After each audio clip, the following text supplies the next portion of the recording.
get put in a situation where you are having a difficult conversation with family or patients, difficult diagnosis, put together by medicine, critical care, and geriatrics. And if you open the book and go to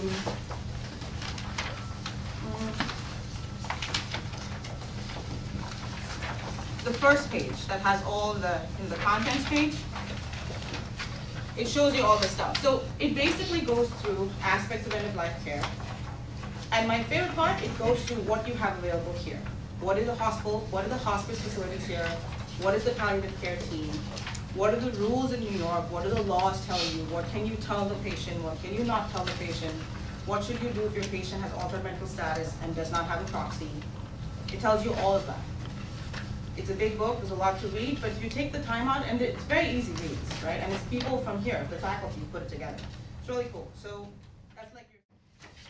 So I just have to say, you know, what a great program that the chiefs and the senior residents have really put together. And you know, my part is just going to be a few words about communication and the importance of communication. Because I think we all believe that this is some kind of skill that people can learn, just like they learn how to do a lot of radio or something like that. And it's just so important for all of us. So I think, you know, there are a lot of challenges, and I mean, maybe gearing this toward what we do in the intensive care unit, it applies to medicine. When you're going to go and tell somebody that they have, say, lung cancer in a clinic or HIV infection, you're really having a life and death discussion with a stranger.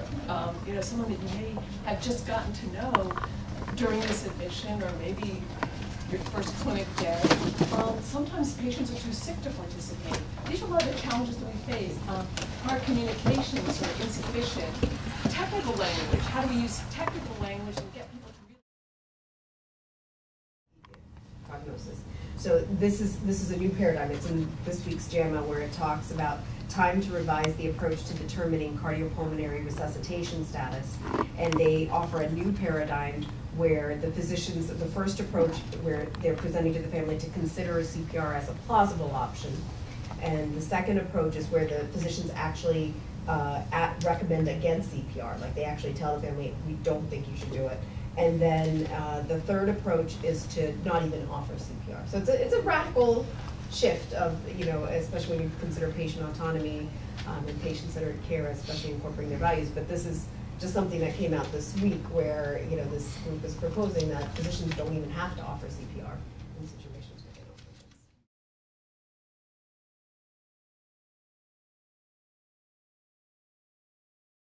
it's. So how's it going? Doc? You called me in today? Hello, Mr. Lewis. I'm Dr. Perez. Remember, I saw you before on the ED. Let me just recapitulate a little bit of the information actually you gave me before I actually give the result from your HIV results. As you told me before, in the past you had multiple sexual partners. Right now you're in a monogamous relationship, and as I believe with your partner you agreed to have an HIV test result, which actually I have the result with me right now. So in this case, I wish I could give you better results. I wish it was not the case. Do you need anybody to be here in order for you to... What's the answer? I mean, in this case, your HIV test is positive. Okay, your HIV test is positive. It's impossible. It can't be, but it's not positive. I don't think it, I mean, no. This is good, sir. I mean, it doesn't make sense. I mean, why do you think it doesn't make I've sense? been in a straight relationship for so long. It doesn't make sense. People with HIV are sick all the time. They're weak, they're sick, they're really skinny. I just went running yesterday. I came in because I felt tired. I thought I had a cold.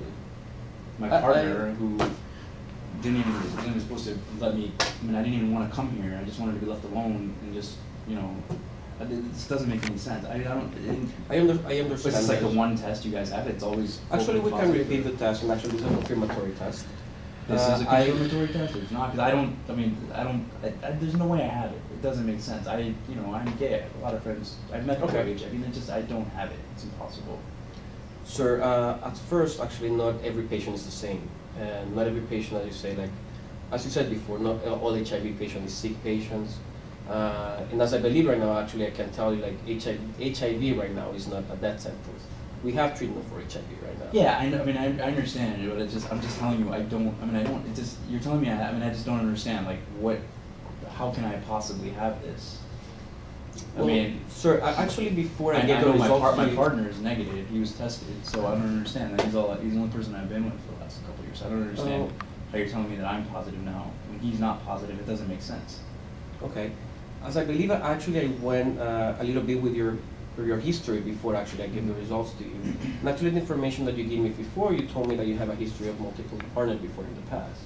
Right. Isn't that true? Yeah. I mean, yes, I did.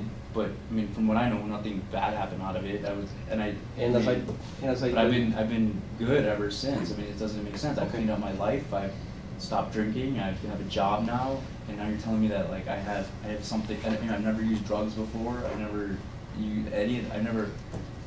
It doesn't make sense because I feel great. So that's what doesn't make sense to me. I feel fantastic. I was actually gonna go for a run later. Okay. I understand this might be a really shocking news for you, sir. As I'm saying again, as an institution, as a doctor, I can tell you, this is not a confirmatory test. I have this rapid test actually is telling me this positive. So we might do what are the chances then? Let's say that is something that is called positive predictive value.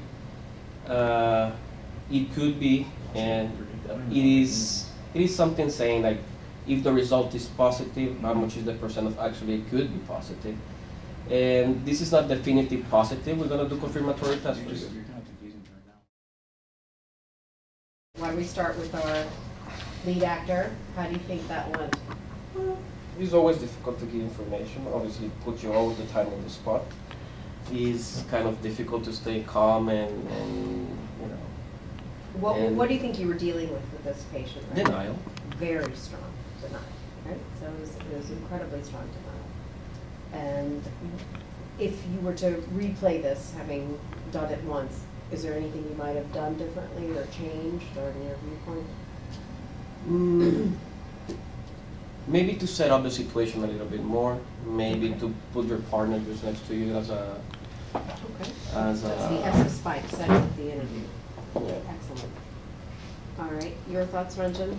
Well, I think first you don't just give the answer, give the diagnosis. You know, you were saying I regret to inform, just kind of get to the chase first. You know, and I found maybe I understand. You know, maybe that's part of why you're nervous. But you were nervous too. So I was trying to feed off your nervousness. You made me nervous. I just kind of never talking positive predictive value. These things like that. You know, the patient's not going to understand this. You know, they're not. You know, you just want to just cut to the chase. 80. You know, just 80% likely. This is the next step, and then explain to him too. As you were saying as well, I think you should just give him the diagnosis, and then I feel like when you were saying, you know, there's an 80% chance that you may, you know, you do have it, but there's still that 20% chance. Kind of give him this, like, give him some hope, and then that kind of like I think added on to his denial. He was like, oh, okay, so we still have 20% chance, you know, like they're gonna confirm it. Oh, this test, you know, may be wrong. So he kind of felt like I think that kind of you know, catered to his denial. So I think you did a great job.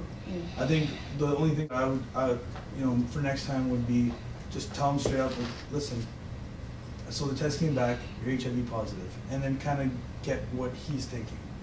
And then because you kept saying, oh, we still have to confirm it, so that kind of gave him that extra hope. You started off with, I'm sorry, and you know. I wish I could have better news for you. So that was a wonderful lead in. It kind of is the quote warning shot. So he's sort of bracing himself that I'm going to receive something bad. Again, it did muddy the waters. We can, you know, we need a confirmatory test, positive test. At the beginning, you tried to, you know, you waded into slightly dangerous territory when you talked about his risk factors, because he's like, how did I get this? And it's best because, you know,